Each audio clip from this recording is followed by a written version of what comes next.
My name is Hazel Anderson. I am turning 30. Currently, I live with my husband Philip, who is 5 years older than me, and our 5-year-old son Raul. We are a family of 3.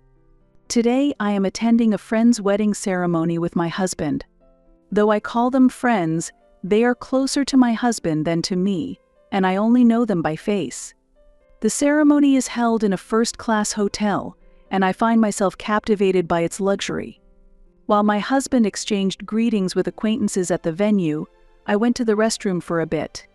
Coming out of the restroom and heading back to the ceremony, I heard an unpleasant voice. "Oh, look at that defective item.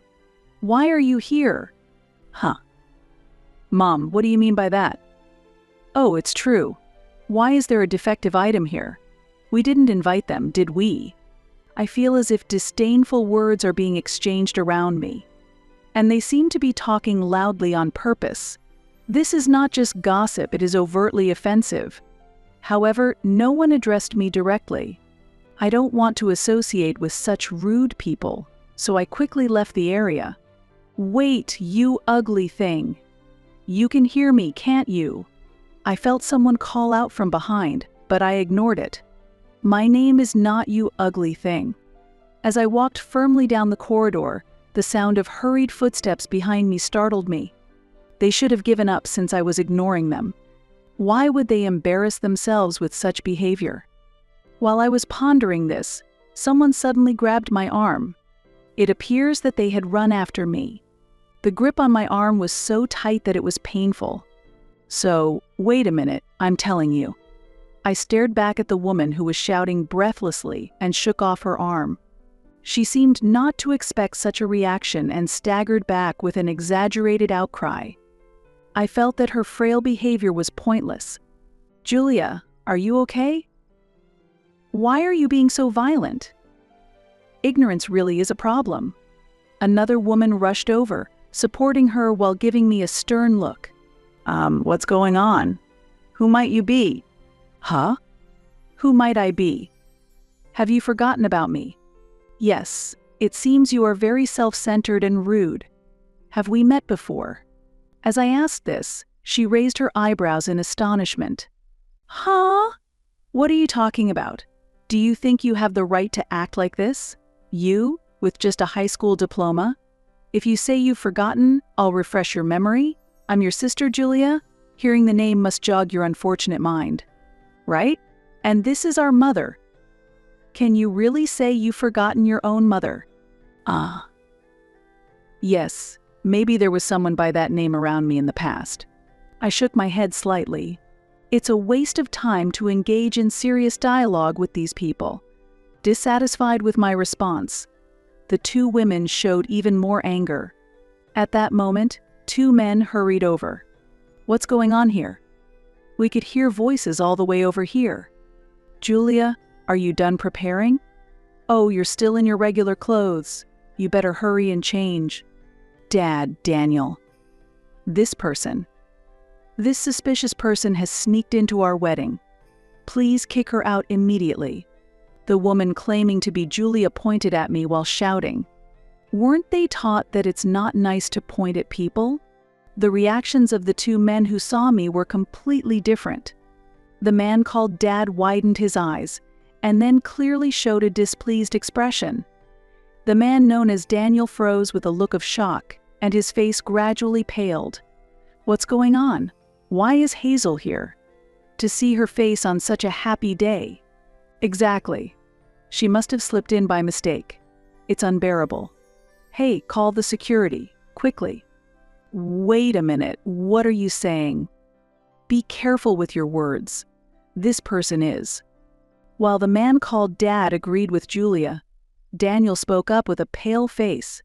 Seeing this, I muttered quietly, You really know nothing. My remark went unnoticed by those around me. Hazel, there you were. I've been looking for you. A new person appeared. It was my husband, Philip. All eyes turned to Philip, who seemed slightly surprised. Sorry, I was on my way back, but got tangled up with some strange people. I said this with a wry smile and moved closer to Philip. Philip looked around and murmured briefly, "Ah." He seemed to grasp the situation immediately. His insight was indeed remarkable. Julia had been captivated by the sudden appearance of Philip, but when I stood next to him, her expression changed drastically, and she glared at me sharply. The two so-called parents still did not fully understand the situation and showed confused expressions. Daniel was visibly flustered. He was the first to speak. Mr. Anderson. I apologize. My wife said something inappropriate. I really am sorry to your wife too. Come on, Julia, apologize too. Why should I apologize? They are the ones who should be apologizing. Julia pointed at me again as she spoke. This disrespectful person intruded on our important wedding. I don't know how this happened, but this woman is a disgrace to our family. We should have cut ties with her long ago and never met again. Wait, family? Hearing these words, he looked surprised and glanced back and forth between me and Julia. Just then, the two called Dad and Mom intervened. Oh dear, Daniel, I'm truly sorry. We have a problematic eldest daughter. She's such an embarrassing subject that it's awkward even to mention her, and we've managed to hide this fact until now. In truth, we kicked her out of the house 9 years ago. How did she even find out about Julia's wedding? What does she intend to do by coming here uninvited? Surely she isn't planning to ruin the wedding, is she? Actually, Daniel, this girl is stupid. She only graduated high school and couldn't attend university. After graduating, she just loitered around doing part-time jobs, staying at home, and being a real nuisance. She was like a parasite. She should be grateful we provided for her through high school. Why did she sneak into the wedding? I had received such harsh treatment. Yet, I had long severed ties with this family and effortlessly brushed off all their insults. These people were, in fact, my family. At least, that's what the family registry stated. However, my parents doted on my sister, who is 6 years younger than me, and had neglected me from the time I began to develop my own identity. My father's family has been producing doctors for generations, and our home was a clinic. My mother worked as a nurse in the family-run clinic. To an outsider, our family might have appeared to live without any want. However, the reality was a home filled with toxicity. I remember trying hard to earn my parents' love when I was young, but I gave up all expectations from my family because the reason for favoring my sister was incomprehensible to me. She was deemed attractive, and I was not. Fortunately, although it might sound odd to evaluate myself, I was intelligent and excelled academically. Therefore, I focused on my studies with the goal of leaving home early. During that time, I felt like I was acting the role of the defective elder sister in the family. Listen, I won't allow you to go to university. You are inherently a defect. There's no way you could get into university. Start working immediately after high school graduation, become independent, and contribute financially to the house. It's thanks to us that someone as unattractive as you could grow up at all. You owe us a debt of gratitude. That's right. You never seem grateful. As for college expenses, we might consider it for Julia, but there's not a single cent available for you. You will spend your life serving us. Even if you do get a job, it won't be anything significant. This is what my parents told me during my senior year of high school. By the way, this conversation was recorded at the time and has been preserved to this day. During my high school years, I recorded almost all of the verbal abuse and irrational behavior from my family. My sister Julia, seeing the consistent behavior of our parents, also scorned me and always tried to assert her dominance. I will become a doctor and take over Dad's job in the future. I'll work hard enough for the both of us, since my big sister can't. Oh, that's so nice to hear. Yes, learn from her failures and do your best. Don't worry, Julia, you can do it. Yes, we will support you fully. Unlike your sister, Julia, you are truly our pride. They would have these kinds of conversations blatantly in front of me. It was like something out of a play. After graduating high school, I worked various part-time jobs for about 3 years. I still lived at home, technically. They said I was a nuisance, but they wouldn't allow me to leave on my own terms because they wanted to use me as it suited them. However, I had secretly rented an apartment. Although my family continuously told me, "We won't forgive you if you do this. We won't allow you if you don't do that after becoming an adult," I realized I didn't need their permission anymore. Of course, there were complications like needing a guarantor for certain things. By the way, I intentionally reported less income from my part-time jobs, so the amount of money demanded by my family was minimal. Additionally, I began investing and gradually increased my savings. When Julia was preparing for her high school entrance exams, she used the convenient excuse that she couldn't concentrate with me around, and I was kicked out of the house. My parents seemed to assume I would eventually return, but for me it was a perfect opportunity to become independent. It must have been a surprise for them that I, who was belittled as incapable of doing anything on my own, didn't return. However, that soon became irrelevant to them. As far as my parents were concerned, having Julia was enough. 9 years have passed since then. While lost in thought alone, I overheard an escalating argument between Julia and a man named Daniel. In fact, today was their wedding day. So, they are now married. Though my sister's name might have been on the invitation, I took it as a mere coincidence and didn't give it much thought. My interest in this family had already faded. Why are you taking her side? I've been saying all along that she's suspicious. Just her being here spoils the mood. Kick her out quickly. Look, I've told you several times I invited these people to the wedding. You checked the invitations with me, right? They've already checked in. They're official guests. So apologize for what you said earlier. Daniel pleaded. It's worrying that such arguments are happening just before the wedding. At that moment, my father suddenly said with a surprised look, "Wait, isn't he the son of the head of Anderson General Hospital?" My mother also expressed surprise. Anderson General Hospital, the famous one? The son of the head doctor.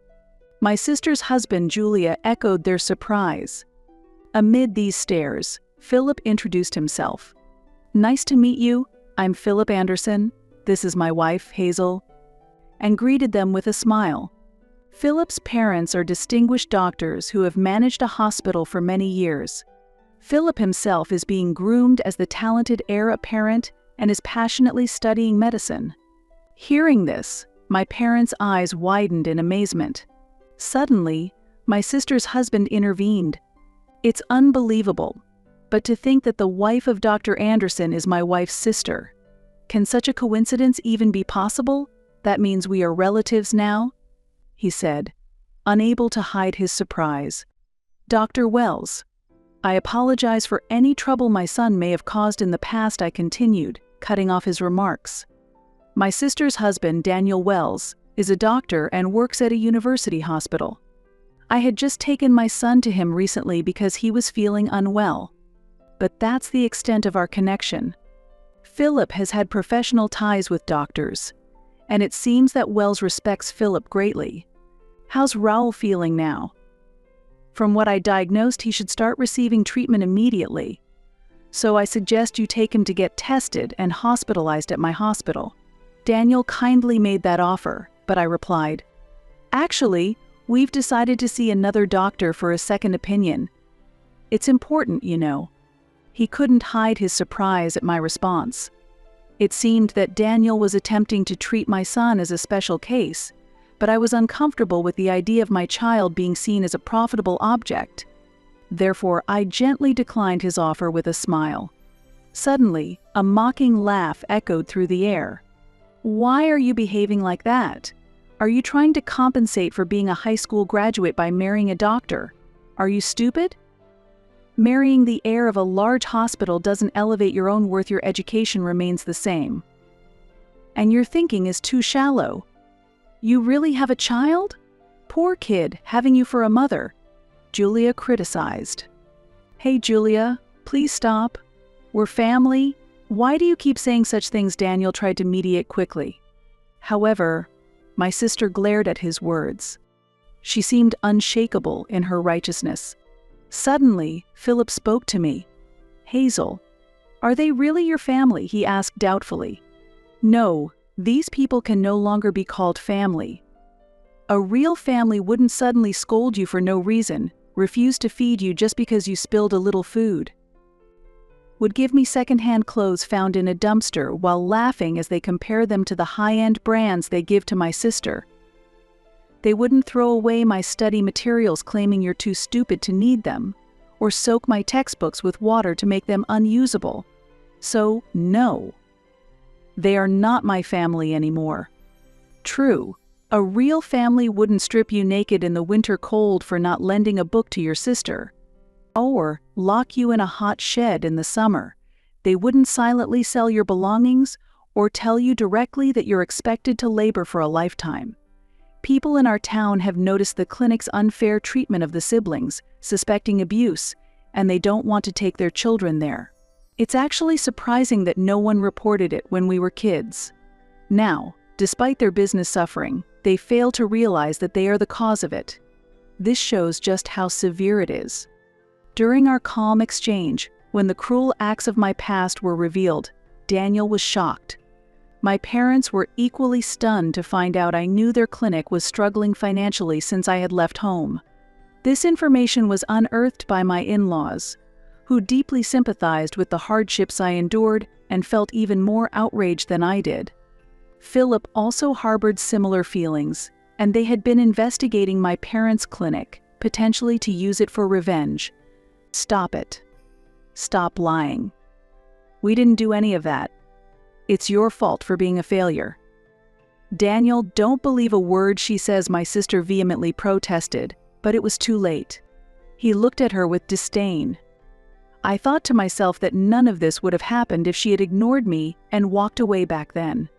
No, but actually, it's you who are lying, Daniel retorted. Me? Lying? About what? She responded in disbelief. That Mrs. Anderson only graduated high school? She holds a college degree, is a successful entrepreneur, and the CEO of a company involved in hospital food, which has been instrumental for our clinic. CEO, my sister exclaimed in shock, staring at me as if seeing something unbelievable. My parents were equally astounded. Stop lying. She's just a high school graduate. Are you saying she went to college behind our backs without us knowing? My mother said that accusingly. Yes, I did go to college. I was already an adult, and I had no obligation to report to strangers who are not my family, I replied. What are you saying? How can you speak to your parents like that? We didn't give you permission to go to college, my father shouted. Why would I need your permission? I calmly countered, and they could not hide their indignation. After high school, I worked various jobs and saved a considerable amount of money. I used part of these funds to pay for college tuition. There was still so much I wanted to learn and pursue.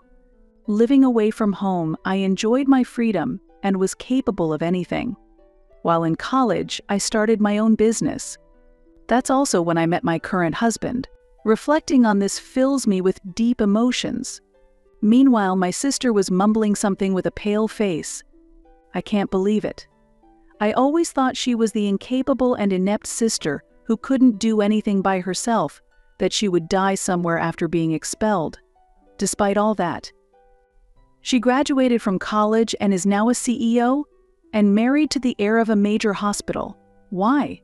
I thought I would be the happier one. Why is she more successful than me? Why does she look happy? Why indeed?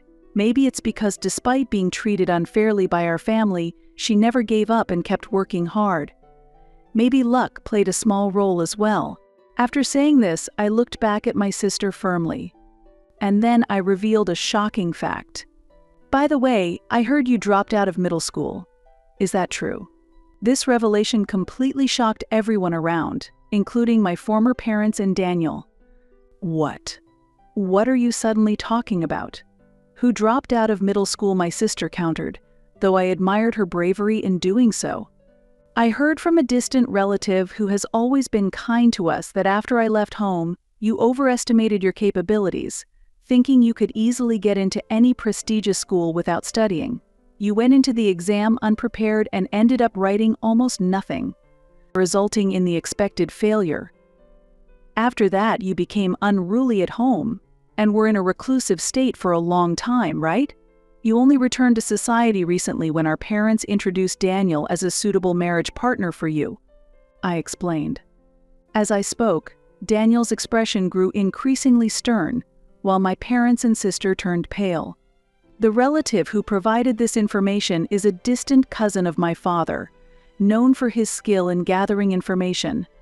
Despite having met only a few times during my childhood, he looked after me and even acted as my guarantor. What baseless things are you saying?" my sister protested, trembling, but I continued. "Actually, the claim that you work in medical administration is also false, isn't it? In reality, you don't have the qualifications and you're only handling menial tasks, not entrusted with any specialist duties. It's good that at least the minimum professional ethics are being maintained," I stated. "Stop it. Your words are filled with lies. All of it is false," she cried out. "Maybe so. What I heard was just a rumor after all. Whether you believe it or not is up to you," I responded.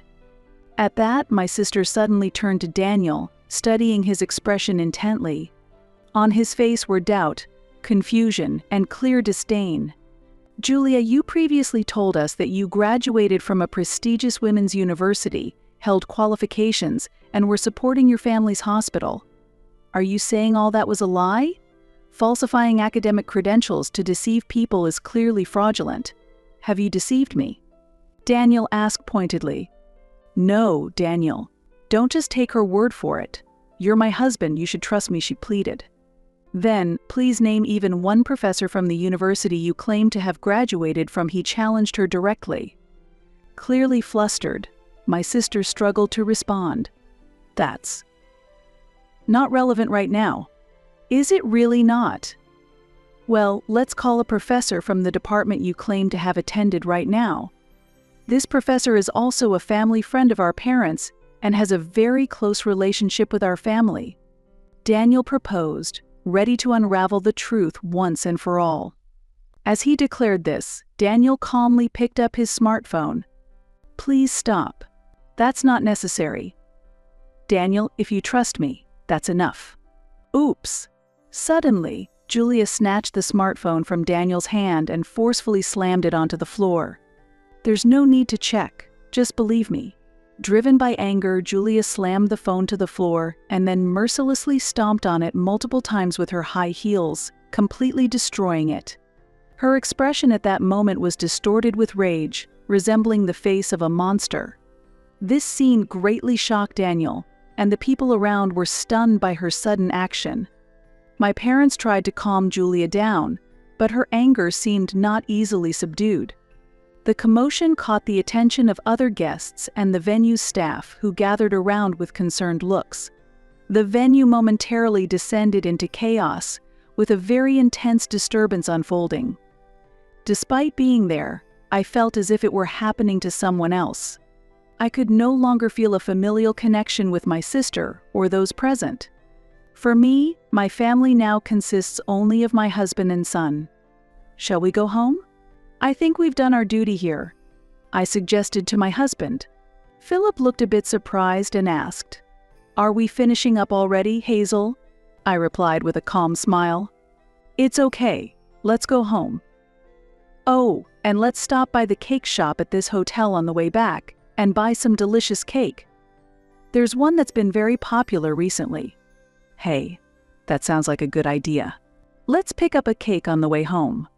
Philip agreed, and we left the venue with a light laugh. Later, I heard that Daniel was involved in a lawsuit for making false diagnoses to patients and charging excessive medical fees. Following this, my former parents, finding themselves in a dire situation, sought my support. However, they did not know my current contact information and ultimately showed up at the hospital where my husband works, wanting to see us. "So, she's the daughter-in-law of the hospital heir. She is our daughter, please let us see her right away. Contacting the son of the hospital director should solve this problem instantly. We are really in trouble. We need her to repay the kindness we raised her with. We are family. So it's only natural to seek help." "That's right. Honestly, I never thought she would be so useful, but it pays to raise them, doesn't it? I never imagined she would find a more suitable partner than Julia. We are now in-laws with the son of the hospital director, so it's natural for us to seek support. They proclaimed this loudly at the reception, causing quite a stir. However, it was not my husband or I who responded, but rather, coincidentally, my parents-in-law. They, with a stern look, firmly asked my parents, "What business do you have with our daughter?" My parents were unsettled by this stern response, literally froze on the spot, and quickly left the scene. They tried to contact us several times afterward, but because they did not focus on resolving their own business issues, their hospital eventually had to close. When I received news of the closure, I felt no particular emotion. Instead, I felt a sense of relief that they had reaped what they sowed. I thought it was one of the most refreshing moments. Later, I heard that Julia and Daniel had gotten divorced. It was astonishing that their marriage had lasted even a few months. The lawsuit Daniel was involved in and his subsequent dismissal from the hospital probably dealt a fatal blow to their relationship. Julia seemed determined to surpass my happiness and find greater joy, but she continued to make poor choices in the process. As her first step, she secretly started having an affair with a much older, married doctor, hoping to find a more advantageous position for herself. However, this affair soon came to light and escalated into a significant issue when the doctor's wife demanded compensation. Desperate, she sought help from her parents to resolve the situation, but they quickly disowned her, labeling her a disgrace to the family. I have no certain information about what happened to her afterward, but she had failed her high school entrance exams and as a result, had lived reclusively at home for a long time. Living a life isolated from society, she unknowingly started working in the night world, facing hardships that eventually led to health issues and ultimately homelessness. Hearing these stories, my interest in her gradually diminished. Meanwhile, as retirement approaches, my former parents struggle to find positions as doctors or nurses, but it seems no hospital will accept them due to their long-standing bad reputation. This is likely a consequence of their ruthless treatment of me in the past. Now, they are no more than people from my past, and I no longer have the capacity to devote time to thinking about them. Regarding my son, fortunately, after examinations at another medical facility, he no longer needs to be hospitalized, and his condition has significantly improved with proper medication. I will continue to do everything I can to protect my family,